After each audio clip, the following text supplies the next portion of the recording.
Hi guys, and welcome back to my channel. Today I'm going to look into the cases of Ben Smart and Olivia Hope. And this case actually happened in the early hours of New Year's Day in 1998. And unfortunately, it isn't really known much about them. Like, potentially, I guess they could still be alive. You'll find out as we go through the case. But if they are no longer alive, their remains have just never been found. There's just nothing. This was a suggested case, so thank you for that. I appreciate any suggestions you guys have. And if you have any more, of course, do let me know. I will look into them for you.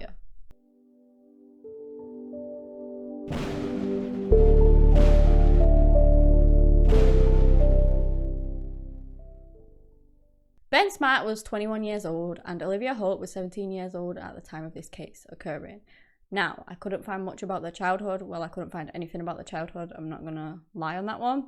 And I find that really irritating. Like, when you can't find information about them and it's all just about the case, I don't like it at all. But that's what this case is. Unfortunately, I can't do much about that. I did find that Olivia had just finished school and had these plans to go on and further education in law, in music, and in politics. Ben was getting ready to begin work with his father. And both Ben and Olivia were friends. But that is it. That's all I know about them. That's all I could find apart from what actually happened to them. And so I guess we'll just have to get stuck into the case. Ben and Olivia were friends. And they both ended up going to the same place on New Year's. They ended up spending it together at Furno. I don't know how to say that. It was in Marlborough Sounds in New Zealand. So I have no idea. I apologise if I said it wrong. But there was this party and about 1,500 people were going to this party. Olivia had made her way over there with some friends on this chartered boat that she got called the Tamarack. Ben actually made his own way there, and like I said, they didn't go together, but they just kind of met at the party and would hang out. And of course, everyone was having a really good time by all accounts. The night went really well, and then at 4 a.m, Ben and Olivia decide that they actually want to call it a night, and they basically get this water taxi. It was driven by this man called Guy Wallace. Now, Guy Wallace had actually been bartending that night, I believe, there. So he'd had a couple of drinks, but not many, and he was this taxi service. So they got on this water taxi, they take it to the Tamarack, which is the yacht that they were gonna spend the night on. And obviously that is how Olivia got there. But when they get there, they find that all the beds are full. It is really overcrowded and they can't possibly stay there.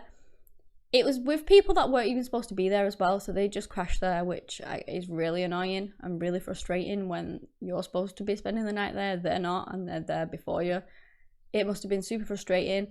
So now they find themselves with nowhere to stay. It is New Year's Day and they're like, it's 4 a.m. as well, so they're thinking, we've got nowhere to stay, what on earth are we going to do? So they decide that they're going to get back on this water taxi driven by Guy.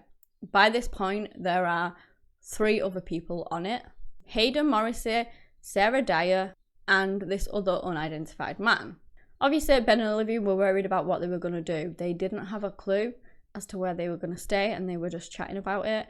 And that is when this unidentified man comes up with this idea. It was said that this man then offered his yacht for the night for Olivia and Ben to stay on. They discussed it. They felt like they had no other choice, and so they agreed. Now, this man was described as being a little shabby looking and was very clearly drunk. So Guy, the water taxi driver, drives them to this yacht, and he watches as Ben, Olivia, and the unidentified male get off the boat. And what he doesn't know is that is the last time that Olivia and Ben are seen again. Like, they're not heard of again. Nobody knows what happened to them after that. Obviously, Ben and Olivia's parents become worried when they don't hear anything off them, and on the 2nd of January in 1998, they report them as being missing. The police begin their investigation. They begin looking into every avenue, and they call the Operation Tam, which I believe is short for Tamarack, which was the boat that Olivia should have been staying on. They investigated for several months, doing extensive searches everywhere that they could, but they couldn't find them. It was as if they'd just fallen off the face of the earth. They were just gone. They obviously spoke to Guy because he was one of the last people to actually see the pair last, essentially. Apart from this unidentified man, you know, he was their only kind of one of their only witnesses. And so the police spoke to him, and he explained that yes, he did give Ben and Olivia a ride that night, that this unidentified man who he described, he offered them this boat that he lived on, and so he took them there. He described the boat as a wooden ketch with 2 masts. He also said that the man was unshaven, he had wavy, medium length hair, and they did make a composite sketch of that, which I will put up. Hayden, which was one of the passengers that night on the water taxi, also supported his description of the man and the description of the boat, so she also saw the boat. So the police had these 2 things to go off, but again, despite their best efforts, they just couldn't find anything. They had no idea what had happened to Ben and Olivia. They had no idea where they was, if they were still alive. They just didn't know. Oh, as more and more time passed, they did begin to believe that Ben and Olivia were no longer alive. I don't know the reasoning behind that, whether it was just because so much time had passed and no one had heard of them. I don't know, but that is what they did begin to suspect. And they didn't have much to go on. Like I said, they had those witnesses who described the man, who described the boat, but that was it. And they didn't seem to be leading anywhere. Ben and Olivia's case was passed over to Detective Rob Pope, and within just 2 weeks, he had his eye on a suspect. This suspect was a man named Scott Watson. The real big thing with this, and I do not understand how he came to have Scott as a suspect, because Scott didn't match the description that they gave of that man, like at all. He was clean shaven and he had really short hair. There was also witnesses that came forward that was with Scott that exact night. They were out drinking or whatever. I'm not entirely sure what they were doing, but they were with Scott that night.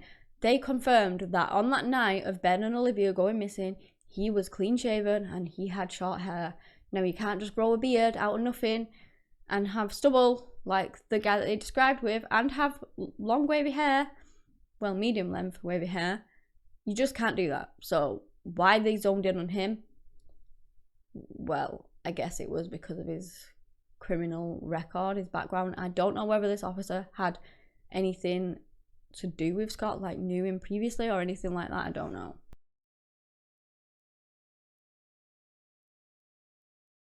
Also, Scott did own a boat, right? But the boat was not the boat that was described by the 2 witnesses.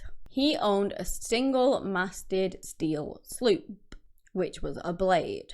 But the witnesses had given the description, which they were very confident with. 2 witnesses, they said that that was definitely the boat, a 2-masted kitch. You know, not a 1-masted blade or whatever. I don't know much about boats, I'm not going to lie. But they were very different boats. So Scott didn't match the description. He had a completely different boat to what the witnesses were saying Ben and Olivia got onto. But regardless of that, you know, they zoned in on him. It was like the police didn't care about this boat at all, or the description that the witnesses gave at all. The witnesses were kind of just disbanded completely, and I just don't get why. A few days later, the detective arrived in Marlborough and they had hundreds of people to interview. And that is where he stated quite firmly that he was pretty sure that this 2-masted ketch didn't really exist, which... why? Like, why? Huh? What? He then went on to say that Scott had the right sort of agenda and the right pedigree to commit these crimes. And the only thing I can think of, again, is his extensive criminal past. But he had 48 convictions total, okay? So that is a lot.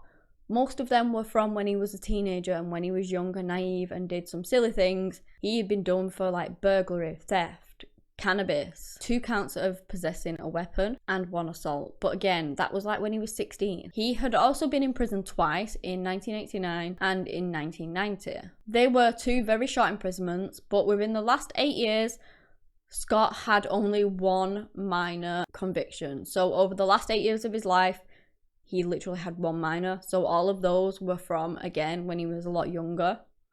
And seemingly he had like changed his ways, or at least he had not been caught for them, which I'd like to believe that he changed his ways. Other witnesses also came forward to say that they had seen this 2-masted ketch, and the police just kind of disregarded that too. They were actually told to, I believe, literally not follow any leads with regards to the catch because they believed it did not exist, and so anyone calling in about the catch, they weren't going to follow that up on. I don't understand. Anyone that rang up, they either didn't follow up on the statement or they just told them that they didn't want that kind of information. A former detective, Mike Chappell, was the one who said that whilst he was working on the case, they were actually told to not follow up on any leads with regards to the catch. So it came from a reliable source. He was a former detective. He worked on the case and he was saying that they were told to not look up on it, which is just ridiculous. There was 2 witnesses with the same description of this boat, and yet they weren't following up on any sightings of it, anything at all. It's just insane. Guy Wallace, the water taxi driver, was re-interviewed for 3 hours by police, and at this point they start accusing him of lying and things like that. There was also some suggestion that he could have been involved in Ben and Olivia's disappearance. Scott's boat was also seized for the investigation, and when they combed through it, they found these 2 blonde hairs. Now, I will get more into that later on because the details surrounding that are really weird as well. So yeah, I'll just explain that a bit later on.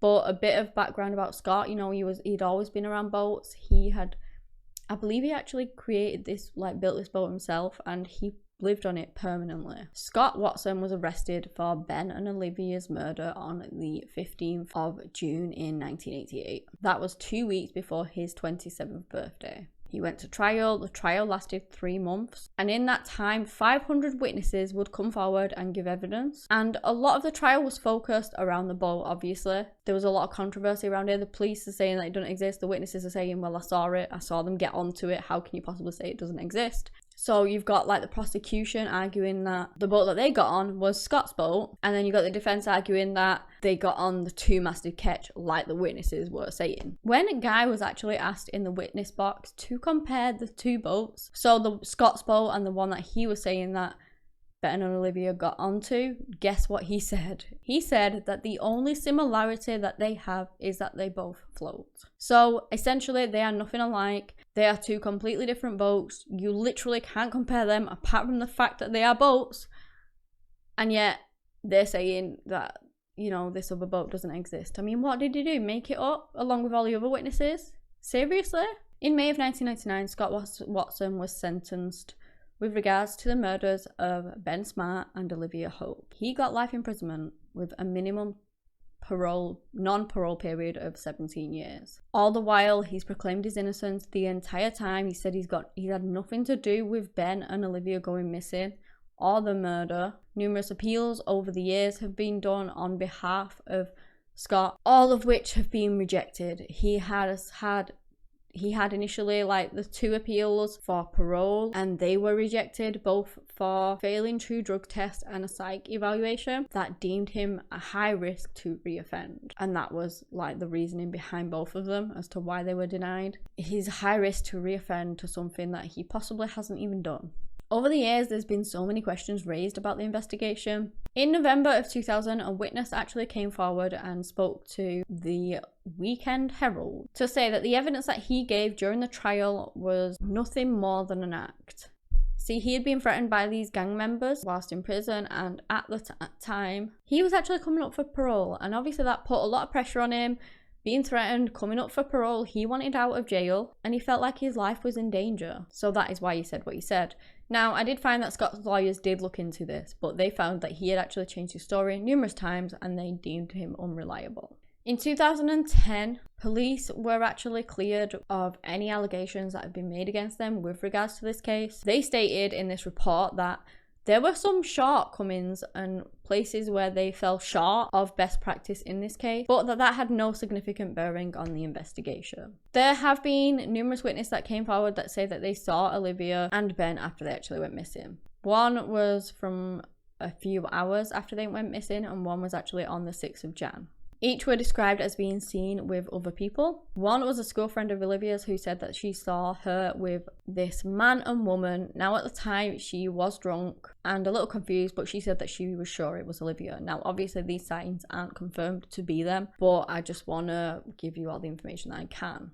She also stated that it could have been on the 1st of January or the 3rd of January. Another witness saw her on a boat with 2 males, and from what I could find, again, there were more witnesses saying that they saw her on this 2-mast ketch along with Ben, but of course they were just informed that actually the ketch doesn't exist, so you can't have possibly seen her on that. Again, I really don't understand that. You got all these people coming forward saying that they've seen her on this boat, and the police are just like, nah, don't exist, what are you on about? I don't get it. Like, police, when people are looking into cases and police are asking for information, they want witnesses to come forward. And in this case, witnesses did come forward. They were all saying the same thing and they just disregarded it. I do not understand. So back to the 2 blonde hairs that I mentioned earlier that were found on Scott's boat. They found these and they were tested, and they said that it was 28,000 times more likely to be one of Olivia's hairs than like anybody else's hair. But there's lots of questions surrounding this, because apparently there were hundreds of brown hairs found on this boat too, none of which matched Ben's at all. And apparently they did a couple of rounds of testing on this. So the first round of testing, when 400 brown hairs were pulled from the boat, not one blonde hair was found on the boat. And then when police managed to get a sample of Olivia's hair, after this blanket was sent in for testing, this is when they finally found those 2 blonde hairs. And the blanket and the hair was tested by the same person on the same day. It just seems very suspicious that they get this sample of hair of Olivia's, and then this blanket that was being retested from the boat suddenly had blonde hairs on it. It's just really weird. After the first time it was tested, you know, there was no blonde hairs on it. A lot of questions were raised with regards to that, and it was thought that the blanket maybe was contaminated because, again, the same person did both tests, and so, you know, it could have been. Scott Watson, at the age of 49 now, was denied parole for a 3rd time. He made his latest attempt in front of a parole board in December of 2020, so not that long ago really. And at the conclusion of the hearing, the panel said, "It's a no to parole, which perhaps won't surprise you." It's also been reported that March of 2020, Guy Wallace actually suddenly passed away in a suspected suicide. He was 55 years old. But that is all I have on the case of Ben and Olivia. A lot of people really do suspect that Scott is innocent, you know, based off the fact that his boat didn't match, his description didn't match. Those are 2 very important things, to me at least. There was never any DNA tying him in or anything like that. They never found their bodies. I don't know, they had witnesses that claimed that he wasn't the guy and that wasn't the boat, and yet he was arrested and sent to jail forever anyway. A lot of people believe that the police got the wrong man. And you've also got a lot of people that believe that they got the right man and that Scott is guilty of the crime and that he is the one that killed Ben and Olivia. Personally, I don't know, I'd lean more towards he didn't do it. I just think that the witness statement of the boat and the description of the man not matching is a massive factor in the case for me. But again, that's just my opinion. I have no idea. He has been found guilty of the crime, so take that as you will, form your own opinion of it. I just think there's so many unanswered questions in this case, and I personally believe that it should be re-looked into. Ben and Olivia's remains were never found. You know, for all anyone knows, they could still be out there somewhere alive. Nobody knows. The bodies were never found. If they have been murdered, you know, they deserve justice. They deserve for a proper burial and things like that, and to be brought home. And on Scott's side, if he didn't actually do this, he's spending his entire life in jail. He's not getting parole. He's literally applied 3 times and been denied 3 times, and he potentially didn't even do it.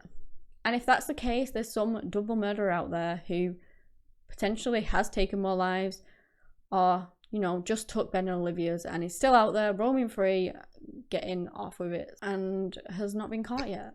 But yeah, let me know what you guys think. I'd love to hear your thoughts and theories on it. Do you think Scott did it, or do you think that an innocent man is in jail for something he didn't do? But yeah, that is the end of the case.